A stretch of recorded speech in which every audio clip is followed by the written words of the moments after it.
Hola, mi nombre es Jonathan Clavijo y te doy la bienvenida a 30 gotas para apagar el incendio, el podcast. En este espacio, cada palabra, cada historia, quieren provocar reflexiones y acciones que nos permitan construir un país mejor, es decir, más gotas para apagar el incendio. En esta primera temporada les compartiré algunos de los artículos de opinión que dieron vida a mi primer libro, del mismo nombre, 30 gotas para apagar el incendio, disponible en clavijoperiodista.com. Son textos nacidos en medio del conflicto y la esperanza, escritos entre los años 2015 y 2020, cuando Colombia construía el acuerdo de paz con las FARC.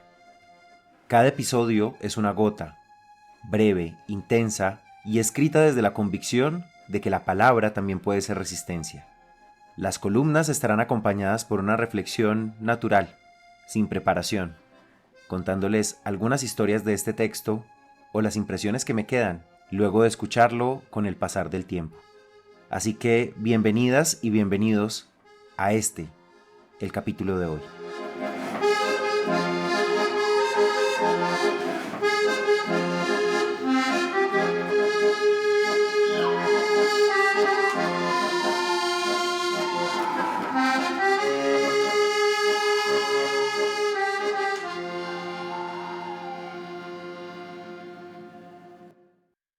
Fotografía y memoria. Esta columna fue publicada en el periódico El Mundo de Medellín el 16 de noviembre de 2017. En 1953, el general de las guerrillas liberales de los Llanos, Guadalupe Salcedo, estrechaba su mano con el entonces presidente Gustavo Rojas Pinilla, en señal de paz y reconciliación, luego de que este último decretara la amnistía como un mecanismo para frenar la violencia en el país, lo que facilitaría que cientos de insurrectos depusieran sus armas. El singular momento, ocurrido en Yopal, Casanare, quedó retratado en una fotografía histórica de la que llama la atención la imponencia de Salcedo montado en su caballo, y sobre quien recaían todas las miradas del público que rodeaba la escena, en contraste con la timidez casi complaciente del general Rojas. Otra fotografía, que también data de 1953 y hace parte de la colección histórica del municipio de Cabrera, Cundinamarca, muestra un río de hombres guerrilleros dirigidos por Juan de la Cruz Varela en su proceso de desmovilización y entrega de armas en la plaza de este municipio. Ese mismo año, Álvaro Parra, un reconocido líder guerrillero de Paratebueno, Cundinamarca, también deponía las armas junto a un numeroso grupo de hombres, lo suficientes para armar 4 equipos de fútbol, con sus respectivos suplentes. Esta última dejación de armas también quedó inmortalizada en una fotografía para la historia patria. La lista de sucesos similares puede continuar. Son tantas las veces que este país ha dejado las armas y lo ha registrado en una fotografía que queda como evidencia de un momento histórico para la consolidación de la paz. La última en su especie probablemente es la imagen de Juan Manuel Santos y Rodrigo Londoño estrechando sus manos con Raúl Castro como intermediario, una foto que simboliza la voluntad del gobierno colombiano y de las FARC de acabar la guerra. A pesar de tantas desmovilizaciones, de tantas entregas de armas, de tantas fotografías históricas, la violencia sigue estando ahí, desangrándonos como nación. Ver estas fotos históricas que reflejan los esfuerzos por la búsqueda de la paz puede significar dolor e impotencia, pero también revelan la esperanza de un pueblo colombiano que no se ha rendido, que sigue intentando encontrar la forma de convivir de otra manera, ya sin armas, ya sin guerra. El fotógrafo y docente Jesús Ángel Sánchez habla de la fotografía como máquina de la memoria y recuerda que, sin memoria, no existe la identidad. Una de las primeras tareas de la fotografía se situará, precisamente, en el ámbito de la construcción de identidades, en la forja de memorias. Conviene que los colombianos miremos nuestro pasado, que saquemos ese álbum de fotografías de nuestra nación y busquemos nuestra identidad, nuestra memoria, nuestra historia, y que nos preguntemos, ¿qué hemos hecho mal para que tantas veces hayamos entregado las armas y que aún nos sigamos matando? ¿Qué armas no hemos entregado? ¿Qué guerras no hemos terminado? Nota de cierre. Las fotografías recopiladas en esta columna fueron recopiladas por bibliotecas públicas de diferentes lugares del país en la colección pública Comparte tu rollo, un proyecto que recopilaba el patrimonio fotográfico rescatado por estas instituciones culturales que asciende a más de 13.000 fotos y que lastimosamente ya no se encuentra disponible para su consulta. Nota final. Segovia, 11 de noviembre de 1988, una masacre que no se olvida. Colombia ha acordado la paz en diferentes momentos de su historia, pero nunca ha logrado construir una verdadera paz en conjunto con la ciudadanía y con todos los actores involucrados en este país. Hemos firmado la paz con las FARC recientemente, con los paramilitares previamente, con el M-19, con diferentes grupos armados se han llegado a acuerdos para dejar las armas. ¿Por qué razón siguen existiendo grupos armados ilegales en el país? ¿Por qué la violencia sigue conectándose con el poder económico y político del país? Uno de los retos que tiene nuestro país es dejar de lado la violencia como mecanismo para la resolución de sus conflictos. Y también dejar de lado la violencia como mecanismo para el ascenso social y el crecimiento económico. Históricamente, Colombia ha vivido periodos de guerra y de violencia que han casi que sido transversales a la historia del país. Desde las diferencias entre liberales y conservadores, muy en el nacimiento de Colombia en el 1800, hasta la Guerra de los Mil Días, hacia final de siglo y principio del siguiente. Luego pasando por el periodo de violencia con la muerte de Jorge Eliezer Gaitán y las cada vez más marcadas diferencias políticas que se llevaban a las armas con la guerra entre liberales y conservadores.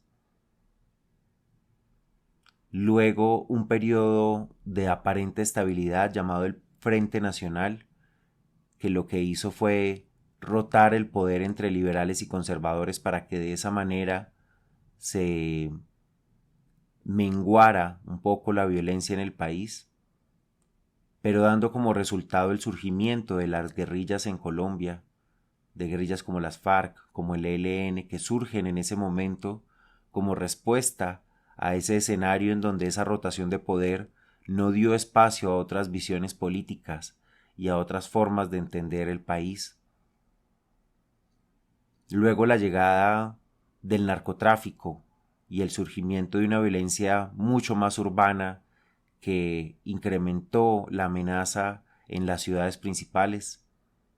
El surgimiento del paramilitarismo como una respuesta tanto al narcotráfico como a las guerrillas por los excesos que estaban cometiendo y por la forma en cómo también la ciudadanía, en respuesta a una ausencia estatal, y esto sin querer justificar el paramilitarismo, pero entendiendo que su origen se da porque el Estado no había podido controlar de ninguna manera los excesos de las guerrillas y las vulneraciones que estaban ocurriendo en el país, se empiezan a armar grupos de personas que luego se convierten en los peores asesinos de la historia de nuestro país, con las historias más desgarradoras de violaciones de derechos humanos, de vejaciones, de amenazas a la ciudadanía y a toda la institucionalidad.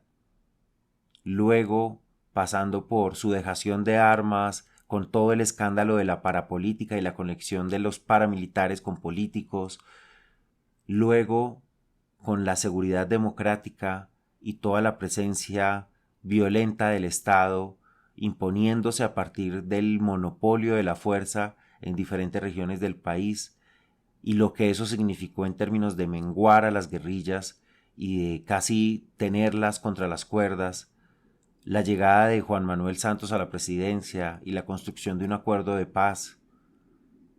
Este breve resumen, que para un colombiano puede ser natural, una recopilación de nuestra historia, muchas personas en diferentes países no lo conocen. No conocen este paso a paso que hemos recorrido y que nuestra historia ha estado con esa mirada transversal, impactada por la violencia en muchos momentos de carácter político. Y sin pretender esto ser un recuento historiográfico, porque me dejó atrás la Unión Patriótica, me dejó atrás un montón de circunstancias que han pasado en nuestro país, sí pretende ser una reflexión sobre por qué razón no hemos logrado construir una paz estable y duradera, como se decía en el acuerdo de paz, o una paz total, como la llamó Gustavo Petro durante este último periodo presidencial. La violencia se ha convertido en un mecanismo no solo para la resolución de problemas, sino también para el establecimiento de los poderes económicos y políticos, para mantener el poder, el control, para construir riqueza desde el narcotráfico. Esto vuelve a hacernos un llamado sobre lo que necesitamos para construir un país equitativo. Y creo que la violencia, si bien ha sido respuesta y ha sido un medio para justificar esos fines de los cuales estoy hablando, de poder, ya sea económico o político, o de representatividad social, el trasfondo tiene que ver con el desarrollo inequitativo desde mi punto de vista. Y la reflexión es, ¿hasta cuándo vamos a seguir pensando que presidentes que propongan la violencia como mecanismo para controlar el país no hacen sino extender la violencia al futuro? Solo con una apuesta decidida de transformación, seria además, porque este gobierno, el de Gustavo Petro, pretendía hacer unos cambios sociales y políticos importantes. No lo logró, nunca lo logró. Logró pequeñas modificaciones. Y se justificaba el gobierno de Gustavo Petro en que no lo podía hacer, en que no lo podía lograr porque el mismo Estado no se lo permitía.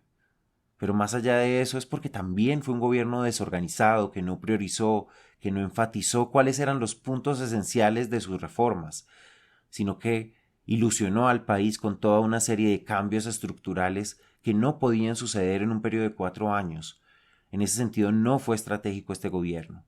Y necesitamos un gobierno que estratégicamente logre hacer reformas que sean realmente efectivas para el cambio del país sin perder el control territorial, sin perder la presencia del Estado necesaria desde esa idea del monopolio de la fuerza. Esa combinación de construcción del país desde las regiones, de establecimiento del poder también, del monopolio de las armas en todo el país, en la fuerza pública, sin excesos, en las fuerzas armadas, y esa visión de cambios incrementales, desde mi punto de vista, es la que puede permitir que Colombia efectivamente pueda construirse como un país con mirada a largo plazo y que deje de lado la violencia como el mecanismo para crecer o para mantener el poder. Colombia está en el momento preciso para hacer cambios fundamentales en la forma en cómo se piensa como país. Y esa construcción va a pasar próximamente con un periodo electoral que viene en un año y que significa el punto de volver a lo mismo o por fin hacer una apuesta por una construcción seria de un proyecto de reformas que no signifique el abandono del Estado a los territorios ni la dejación del monopolio de la fuerza. Esa combinación de factores va a hacer que el próximo gobierno tenga las suficientes capacidades de generar cambios valiosos para el país. Muchas gracias por escuchar este nuevo episodio de 30 gotas para apagar el incendio, el podcast. Hoy la invitación que quiero hacerles es a que leamos más sobre la historia de nuestro país. Es el momento de conocer nuestra historia para pensar nuevas formas de solucionar los problemas que históricamente hemos vivido. Desde libros como el de Antonio Caballero, disponible en la página web de la Biblioteca Nacional de Colombia, hasta libros como Historia Mínima de Colombia, desde textos como el de Daniel Samper, Pisano sobre la historia de nuestro país, hasta textos más académicos como los de Indalecio Liévano Aguirre, nos van a permitir acercarnos a una visión y a una comprensión desde la historia de lo que ha sido Colombia. Los invito a que aprovechemos nuestros tiempos libres también para leer un poco más sobre la historia de nuestro país. Un abrazo.